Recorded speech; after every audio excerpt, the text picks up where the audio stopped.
kita akan menggambar bayangan pada cermin cekung. Untuk menggambar bayangan pada cermin cekung, kita buat garis sejajar, garis sumbu utama seperti ini yang mendatar. Kemudian kita buat garis melintang untuk cerminnya.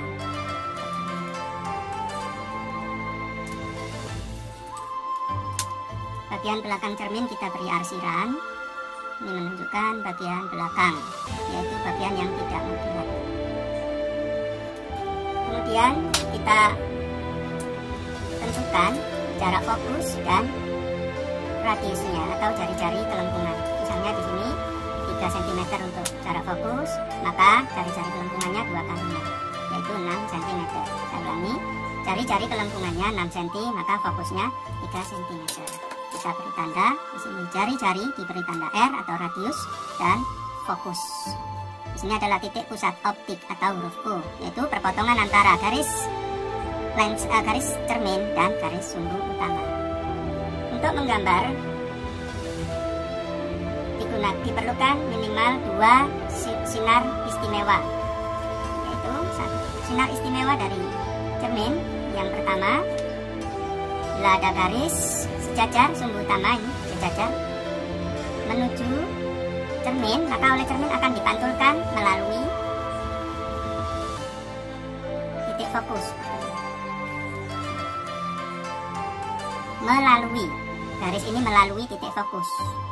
Jadi sinar datang sejajar sumbu utama dipantulkan melalui titik fokus. Yang pertama. Yang kedua, sebaliknya, jika sinar datang ini melalui titik fokus, maka akan dipantulkan sejajar sumbu utama. Arahnya berbalik. Dari melalui titik fokus dipantulkan sejajar sumbu utama. Ini yang kedua. Yang ketiga, apabila ada sinar melalui titik R atau radius, titik jari-jari ini,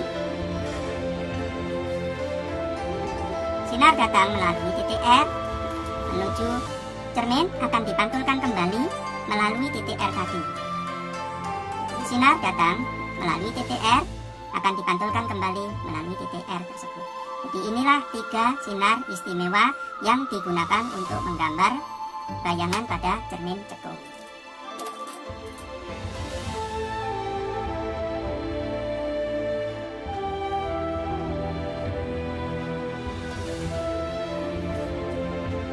Misalkan kita mempunyai benda di depan cermin cekung yang terletak di antara fokus dan radius, di antara titik fokus, titik F dan titik R yang tingginya 1 cm seperti ini. Tegak lurus ke atas, tingginya 1 cm. Bagaimana bayangannya? Seperti tadi, jika ada sinar sejajar sumbu utama, ini kita buat garis sinar dari puncak benda yang sejajar sumbu utama. Arahnya ke sana. Dipantulkan melalui titik fokus, akan dipantulkan melalui titik fokus. Melalui titik fokus. Melalui titik fokus. Kemudian sinar kedua tadi, sinar datang kita ambil dari puncak melalui titik fokus. Sinar keduanya melalui titik fokus akan dipantulkan sejajar sumbu utama. Dipantulkan sejajar sumbu utama. Sejajar ya.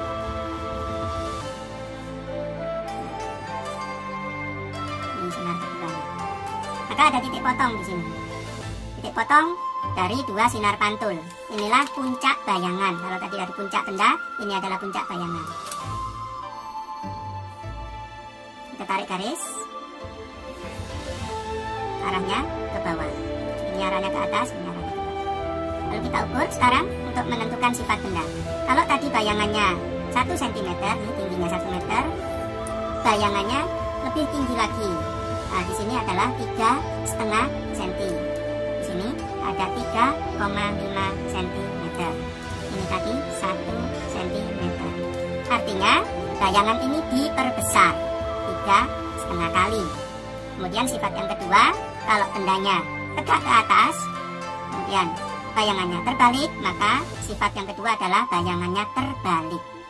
Sifat yang ketiga, Karena bayangan ini berada di depan cermin, maka bayangan ini dapat ditangkap oleh layar. Karena dapat ditangkap oleh layar, maka sifat bayangan ini adalah nyata. Sekali lagi, sifat bayangannya yang pertama diperbesar, yang kedua terbalik, yang ketiga adalah nyata.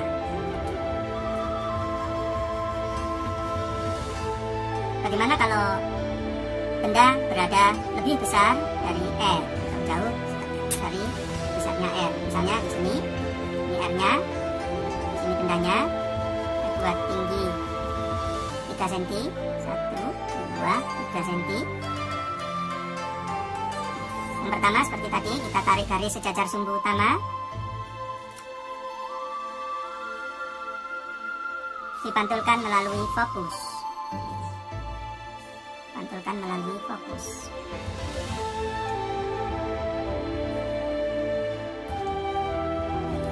Yang kedua, bisa melalui titik fokus seperti ini, bisa, atau melalui R. Tidak sampai. Kita melalui fokus. Kemudian kita tarik garis sejajar sumbu utama.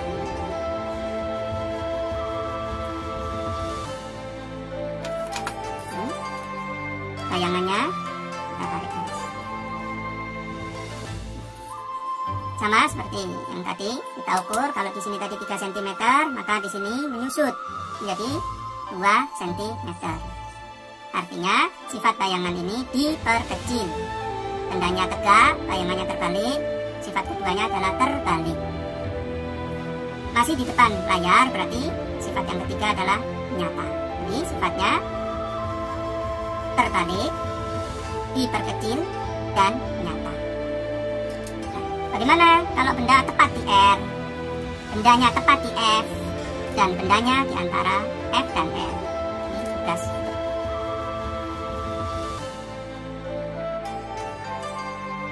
Bagaimana kalau bendanya tepat di R? Ya. Kemudian bendanya tepat di F, bagaimana? Dan bendanya tepat di antara F dan R. Jadi ada 3 yang harus kalian cari. Ya. Yang pertama di R ini bagaimana sifatnya, di F bagaimana sifatnya, dan di antara O dan F bagaimana sifatnya. Tetap menggunakan 3 sinar istimewa.